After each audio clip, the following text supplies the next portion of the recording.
तो नमस्कार साथियों, आज हम चर्चा करेंगे स्केल।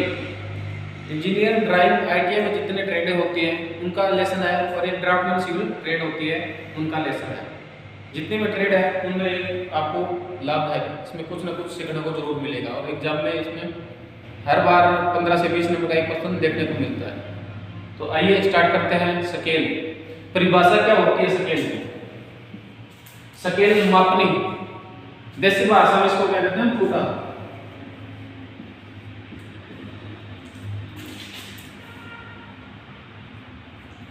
फूटा क्या होता है? यानी स्केल, इसके सबक से पता चल रहा है स्केल यानी किसी वस्तु को नापने की कुछ ना कुछ इंस्ट्रूमेंट होगा।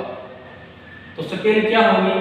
देखा होगा विभिन्न संरचनाओं से, जैसे भवन हो गया, कोई पुल हो गई, कोई भूमि होगी, इनको नापने के लिए जिस इंस्ट्रूमेंट का प्रयोग किया जाता है उसे स्केल कहते हैं। स्केल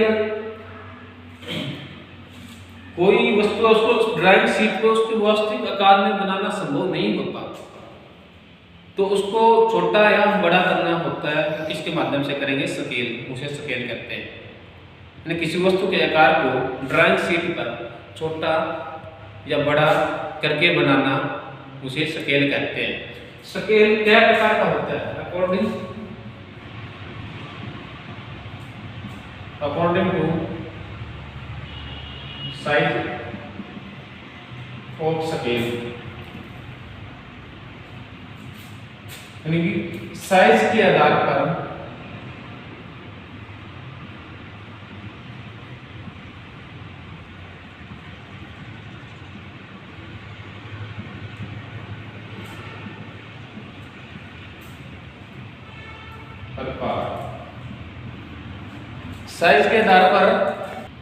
साइज के आधार पर मापनी कितने प्रकार की होती है? साइज के आधार पर होते हैं 3 प्रकार की। सबसे पहला आता है full size. Full size scale. Full size यानी किसी वस्तु के वास्तविक आकार को ड्राइंग शीट पे बनाना, वो होती है फुल साइज की स्केल। तो डेफिनेशन क्या है? फुल मैंने पूरा साइज में किसी वस्तु का स्केल में मापने छोटा हो। किसी वस्तु के मूल आकार को ड्राइंग शीट पे जो कि तो बनाना उसे फुल साइज स्केल कहते हैं। इसका अनुपात होता है 1:1। जिस तरह ये पेन है, पेन को हम इस ड्राइंग बोर्ड पे आसानी से बना सकते हैं, तो इसका वास्तविक आकार है, हम वास्तविक आकार में ही इसको ड्राइंग शीट पे बना रहे हैं, उसे फुल साइज स्केल कहते हैं। दूसरा आता है रिडक्शन।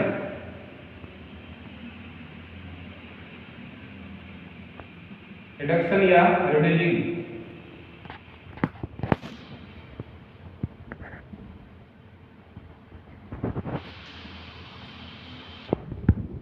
रिड्यूसिंग स्केल क्या होती है?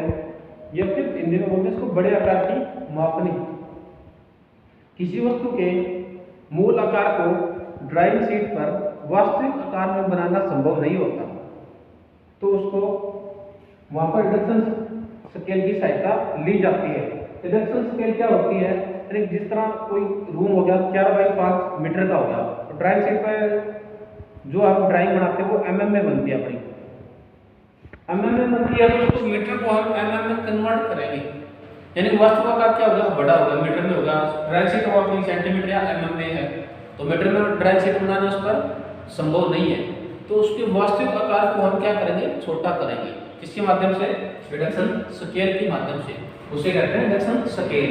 इसका अनुपात क्या होता है? 1:50, 1:20, 1:100। यानी कि पहला अक्षर छोटा, दूसरा अक्षर बड़ा पहचान करने के लिए इसी भाषा में यह तरीका है इसका। कई बार एग्जाम में पूछा जाता है कि ये किस एग्जाम्पल का ये आ जाता है एग्जाम में, 1:50 ये कौन सी स्केल है? तो इसका एग्जाम्पल क्या आ जाएगा? रिडक्शन स्केल है। आया समझ में?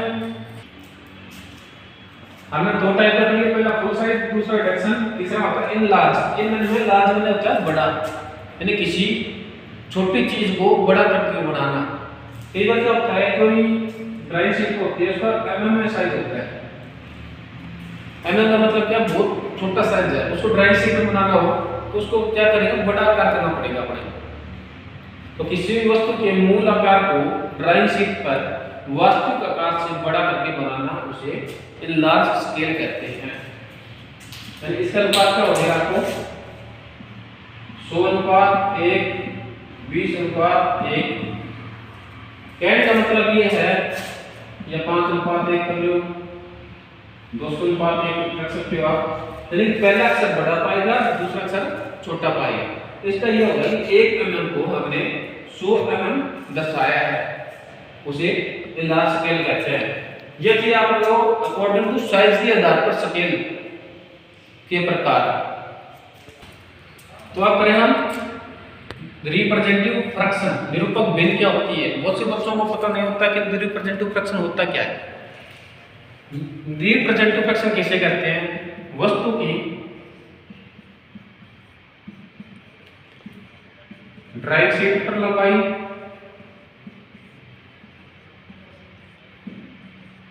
बटा में वस्तु की वास्तविक लंबाई।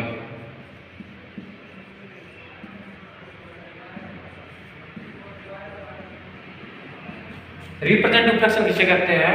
वस्तु की ड्राइंग शीट पर लंबाई तथा वस्तु की वास्तविक लंबाई के अनुपात को रिप्रेजेंटेटिव फ्रैक्शन कहते हैं। इन बच्चों क्या है, डेफिनेशन तो हमें आती है, डेफिनेशन तुम्हें आती है। रिप्रेजेंटेटिव का मतलब होता है तो आर बोलते हैं ना, उसको शॉर्टकट में आर बोलते हैं, यानी 1/50 होगी। ये इसी को ही हम रिप्रेजेंटेटिव फ्रैक्शन बोलते हैं। इसका मतलब क्या है, वस्तु की वास्तविक आकार 50 मीटर है, 50 सेंटीमीटर है, तो उसको हमने 1 सेंटीमीटर ड्राइंग शीट में बांधना है, उसको रिप्रेजेंटेटिव फ्रैक्शन बोलते हैं। ठीक है। लेंथ ऑफ स्केल, ये क्या होता है?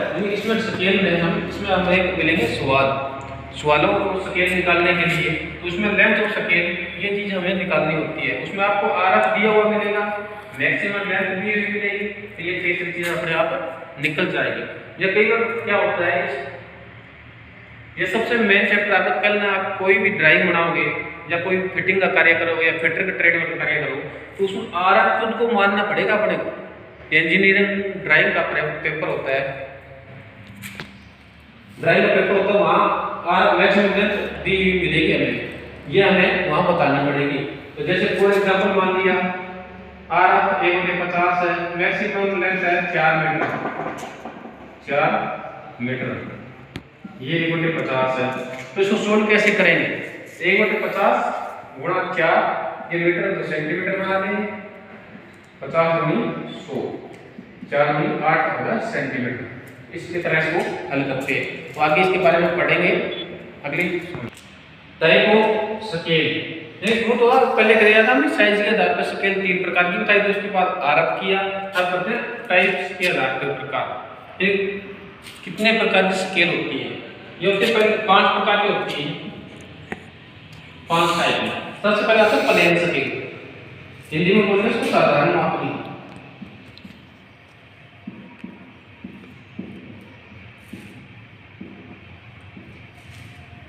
साधारण मापनी ऐसी होती है, वह मापनी होती है जिसमें क्रमागत 2 यूनिट पढ़ी जाती है, उसे साधारण मापनी कहते हैं।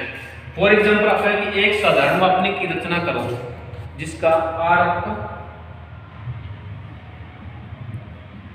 1/100 है और मापनी में अधिकतम दूरी 6 मीटर पढ़ी जा सकती है, तो मैक्सिमम लेंथ कितनी होगी? 6 मीटर। तो मापनी में 4.2 मीटर की दूरी पत्थर से रेशो क्या करनी है? 4.2 मीटर। सबसे पहले मैंने एक फार्मूला बताया था आपको, length of scale equal RF गुणा मैक्सिमम लेंथ। आरएफ कितना आपका 1/100 गुणा मैक्सिमम लेंथ कितनी? 6 मीटर है। मीटर को क्या करेंगे? सेंटीमीटर में बनाएंगे। 100 सेंटीमीटर, 100 से 100 कैंसिल। जिसके बटा कुछ नहीं होता ना, उसके समझ में नहीं आता, इसको बटा 1 लगा लेना, तो इसका क्रॉस मल्टीप्लाई मतलब होगा ऊपर नीचे काट सकते हैं, ऊपर नीचे काट सकते हैं, दाएं बाएं काट सकते हैं। तो ये क्या आ गया? 6 सेंटीमीटर आ गया।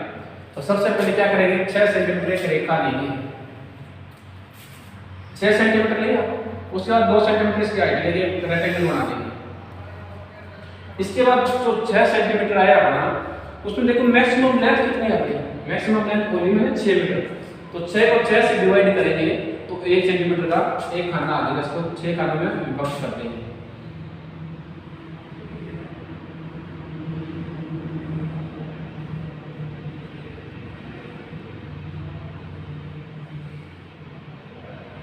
ठीक है, 6 सेंटीमीटर 5 आएगा, क्योंकि 1 2 3 4 5 6 जीरो स्टार्ट अपना, तो ये हो गए 6। तो इसके बाद क्या करना है, स्केल जो प्लेन स्केल होती है उसको इस तरह बनाते हैं, इसको इसमें क्या करना है, ये आ गया मीटर, दो हमारे पास यूनिट होती है मीटर और डेसीमीटर, क्या आ गया डेसीमीटर। तो 1 मीटर में कितने डेसीमीटर होते हैं 10, इसको 10 भागों में बांट। ठीक है, इसके बाद क्या करेंगे, शो क्या करवाना है इसमें अपने को, देखो शो क्या करना है, 4.2 मीटर की दूरी करनी है। तो ये सबसे पहले ये होता है ना, ये 30 डिग्री मार्क है, ये होता है 30 डिग्री, और ये होते हैं 45 एंगल में।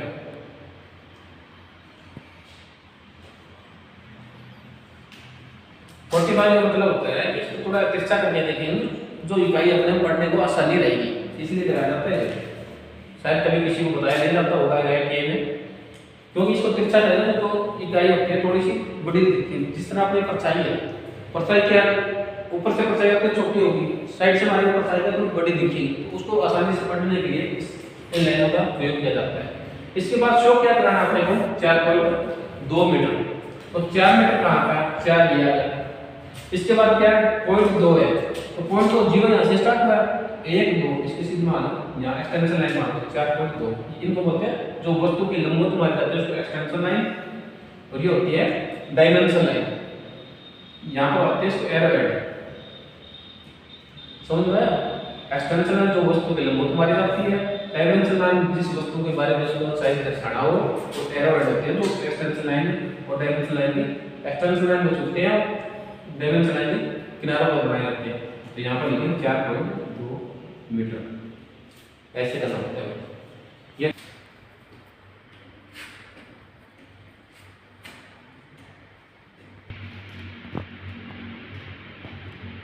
पहला क्या था हमने प्लेन स्केल, दूसरा आता है डायगोनल स्केल, इन दोनों को इसको विकर्ण मापना, विकर्ण वर्नियर 14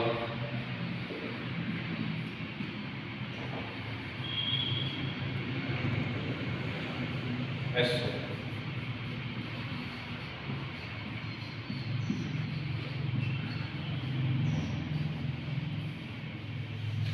पहला क्या था, प्लेन स्केल के बारे में बताया था, जिसमें क्रमांक 2 यूनिट पड़ी जाएगी।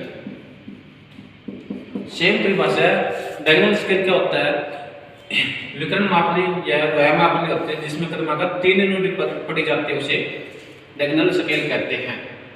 जिसमें उसमें 2 यूनिट पड़ी जाती, जैसे फॉर एग्जांपल करेंगे इसके, एक विकर्ण मापनी की रचना करो जिसका आरक है 1/40, मापनी 4 गज दूरी पढ़ने के लिए उपयुक्त है। 4 गज, 4 गज भाई, एक यूनिट हो गई गज, दूसरी क्या हो गई गज, को गज से छोटे होते हैं फीट, एक गज में कितने फीट होते हैं 3, और 1 फीट के इंच होते हैं 12। इनको काट दो, क्या बताई, तो 2 पंजे 10, 2 छक्के 12, 6 दिए 18/5, तो 5 दिए 15, बच गए 3, 5 छक्के 30 इंच आ गया। तो इंच को सेंटीमीटर में कन्वर्ट कर लो या कुछ कर लो, इसका डायग्राम क्या बनेगा। सबसे पहले क्या 4 गज है, 4 गज मान लो, 4 खाने रखना, 0 1 2 3, ठीक है। इसके बाद क्या बोले, गज आ गया, यहाँ पर गज,